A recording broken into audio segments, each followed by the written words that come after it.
بسم اللہ الرحمن الرحیم۔ السلام علیکم دوستو، دنیا بھر کی خبروں میں آج آپ سنیں گے، لیکن اس سے پہلے اگر ہو سکے تو سبسکرائب اور لائک ضرور کر لیں، شکریہ۔ چائنا کے ساتھ جھڑپوں میں کرنل سمیت 20 بھارتی فوجی ہلاک، امریکی میڈیا۔ اب مہمانوں کو روسی صدر سے ملاقات کے لیے سرنگ سے گزرنا پڑے گا۔ راہل بھارتی وزیر اعظم نریندر مودی پر برس پڑے۔ 12 لاکھ تارکین وطن مزدور سعودی عرب سے واپس چلے جائیں گے۔ مسجد الحرم کھولنے اور طواف بیت اللہ کی اجازت دینے پر غور۔ کون سی بیماریوں کا شکار افراد کے لیے کرونا زیادہ مہلک ہے؟ معروف ٹی وی اینکر اور کمپیئر طارق عزیز انتقال کر گئے۔ بادام بھگو کر کھانے سے زیادہ فوائد۔ تو آئیے چلتے ہیں اب خبروں کی تفصیل کی طرف۔ بھارتی اور چائنیز اہلکاروں کے درمیان لداخ کے سرحدی علاقے میں واقع وادی گلوان میں دو بدو جھڑپیں ہوئی ہیں، جن کے نتیجے میں ایک کرنل سمیت 20 بھارتی اہلکار ہلاک ہو گئے ہیں۔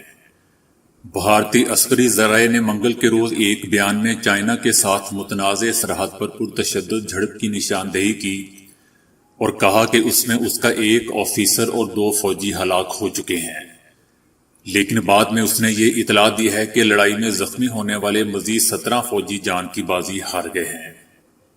برطانوی اخبار ڈیلی ٹیلی گراف نے 13 بھارتی اہلکاروں کی ہلاکت کی اطلاع دی تھی اور کہا تھا کہ چائنیز اہلکاروں نے کنٹرول لائن سے در اندازی کرنے والے بھارت کے 30 سے زیادہ اہلکاروں کو پکڑ لیا تھا۔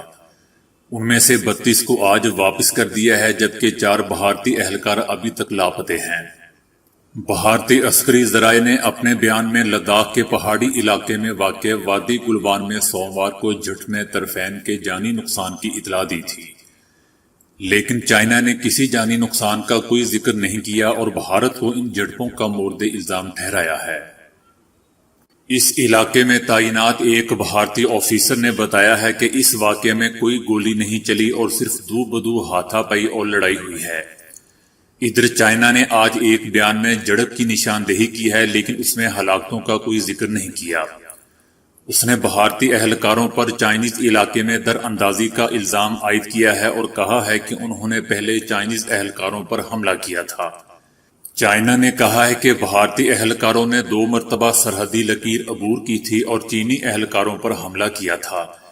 اس کے نتیجے میں دونوں طرف سرحدی فورسز کے درمیان جسمانی ٹاکرا ہوا۔ ترجمان نے کہا کہ ہم یہ درخواست کرتے ہیں کہ بھارت بہتر رویے اور طرز عمل کا مظاہرہ کرے اور سرحد پر تعینات اپنے اہلکاروں کو ضبط و تحمل کا مظاہرہ کرنے کی ہدایت کرے۔ دوستو، چائنیز اور بھارتی اہلکاروں کے درمیان حالیہ ہفتوں کے دوران میں سرحدی علاقے میں متعدد مرتبہ جھڑپیں ہو چکی ہیں۔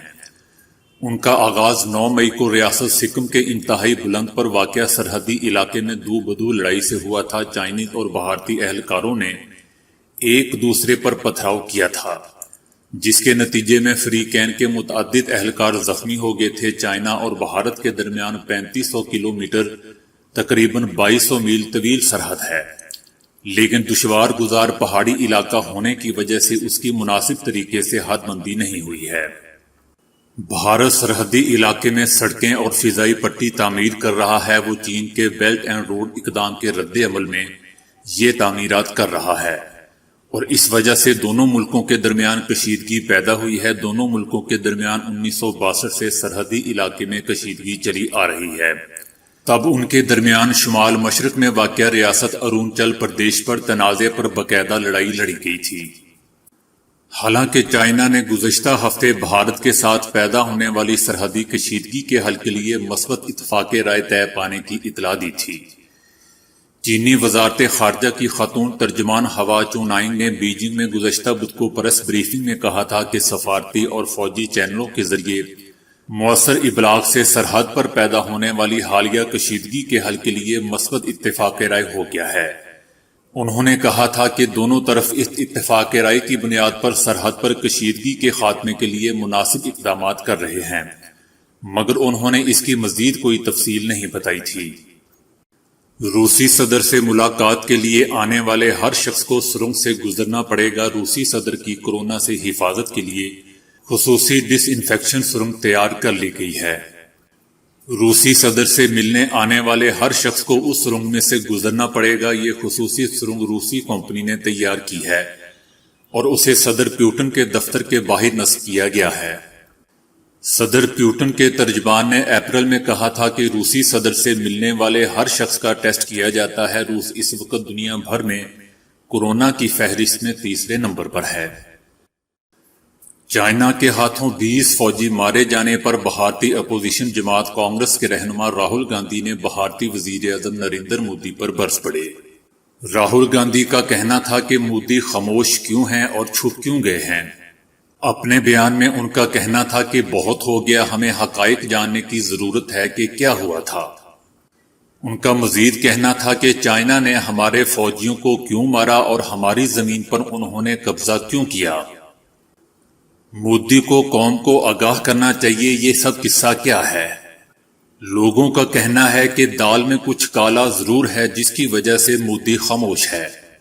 مودی حکومت نے اس معاملے پر کئی دنوں سے چپ سادھ رکھی ہے، جس پر انہیں اپنے ہی ملک میں کڑی تنقید کا نشانہ بنایا جا رہا ہے۔ سعودی عرب میں 2020 کے دوران تقریباً 12 لاکھ تارکین وطن مزدور واپس چلے جائیں گے۔ تاہم رپورٹ میں کہا گیا ہے کہ غیر ملکیوں کے اتنی زیادہ تعداد میں انخلاء کے باوجود سعودی شہریوں میں بے روزگاری کی شرح میں کوئی کمی واقع نہیں ہوگی اور وہ 12% پر برقرار رہے گی۔ سعودی حکومت کے کورونا کو پھیلنے سے روکنے کے لیے نافذ کردہ لاک ڈاؤن اقدامات میں نرمی کے باوجود مستقبل قریب میں بہت سے شعبوں کی مکمل بحالی کی امید نہیں ہے۔ ان میں بالخصوص ٹریول، ہوٹل، ریسٹوران، سیاحت اور ماحول کے شعبے شامل ہیں۔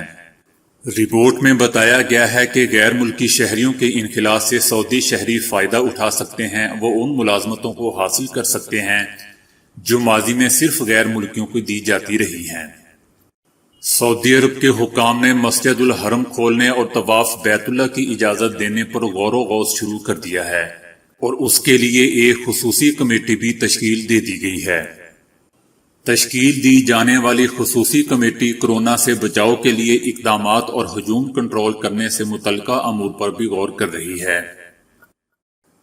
امریکی ادارے سینٹر فار ڈیزیز کنٹرول کی ایک رپورٹ کے مطابق کورونا کا خطرہ ان افراد کے لیے کئی گنا بڑھ جاتا ہے جو پہلے سے ہی دل کی بیماریوں یا شوگر کے مرض میں مبتلا ہوں۔ امریکی اخبار واشنگٹن پوسٹ میں شائع ہونے والی ایک رپورٹ میں کہا گیا ہے کہ جو افراد دل کے امراض یا شوگر جیسی بیماریوں میں مبتلا تھے، کورونا کا شکار ہونے کے بعد ان کی ہاسپٹل میں داخلے کی شرح صحت مند افراد کے مقابلے میں 6 گنا زیادہ تھی، جبکہ ہلاکتوں کا تناسب صحت مند افراد کے مقابلے میں 12 گنا زیادہ تھا۔ امریکی سینٹر نے 10 لاکھ سے زیادہ کورونا کے متاثرین اور 1 لاکھ سے زیادہ ہلاکتوں پر مشتمل ڈیٹا جاری کیا ہے، جس میں کورونا کے نتیجے میں لگنے والی بیماریوں کی بھی معلومات فراہم کی گئی ہیں۔ یہ ڈیٹا 22 جنوری سے 30 مئی تک کے عرصے کا احاطہ کرتا ہے۔ رپورٹ کے مطابق کورونا سے متاثر ہونے والے افراد میں سے 32% پہلے سے ہی دل کے عارضے میں مبتلا تھے، 30% شوگر، جبکہ 18% پھیپھڑوں کے مرض کا شکار تھے۔ دیگر افراد جگر اور گردے کے امراض میں مبتلا تھے، جبکہ ایسے افراد بھی تھے جن کا مدافعتی نظام پہلے سے متاثر تھا۔ ہاسپٹل میں داخل ہونے والے کورونا متاثرین میں سے 45% پہلے سے ہی مذکورہ امراض میں مبتلا تھے، جبکہ 7.6% کسی قسم کی بیماری کا شکار نہیں تھے۔ ان امراض میں مبتلا افراد کے ہلاک ہونے کے امکانات 19% تھے، جبکہ صحت مند افراد کے کورونا سے ہلاک ہونے کے امکانات 1.6% تھے۔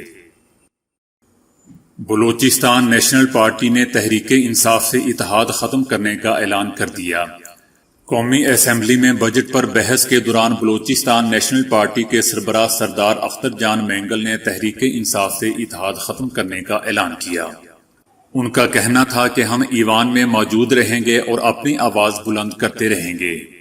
ان کا کہنا تھا کہ ہمیں گیس سونگھنے کو بھی نہیں ملتی، میرے بلوچ کا خون کیوں زیر بحث نہیں آتا؟ کیا اس کا رنگ ٹماٹر کے رنگ سے زیادہ خراب ہے؟ ہمیں کوئی لائن میں نہیں لگنے دیتا، آپ آن لائن کی بات کر رہے ہیں۔ لوگوں کے مجھے میسیجز آتے ہیں کہ ہمارے بچوں کو مت پڑھاؤ، اگر ہمارے بچے پڑھ گئے تو حق و ناحق میں فرق کرنا سیکھ جائیں گے۔ بلوچستان کو برابر کا حصہ دینا ہوگا، آج نہیں تو کل دینا ضرور ہوگا۔ دوستو، بلوچستان نیشنل پارٹی کے بعد وفاقی حکومت قومی اسمبلی میں 4 ووٹوں سے محروم ہو گئی ہے۔ اس کے علاوہ سینٹ میں بھی 1 ووٹ کم ہو گیا ہے۔ اس طرح تحریک انصاف کے لیے مسلم لیگ کاف، MQM، BAP اور GDA کی اہمیت بڑھ گئی ہے۔ ٹی وی کے عہد ساز اینکر اور کمپیئر طارق عزیز انتقال کر گئے ہیں۔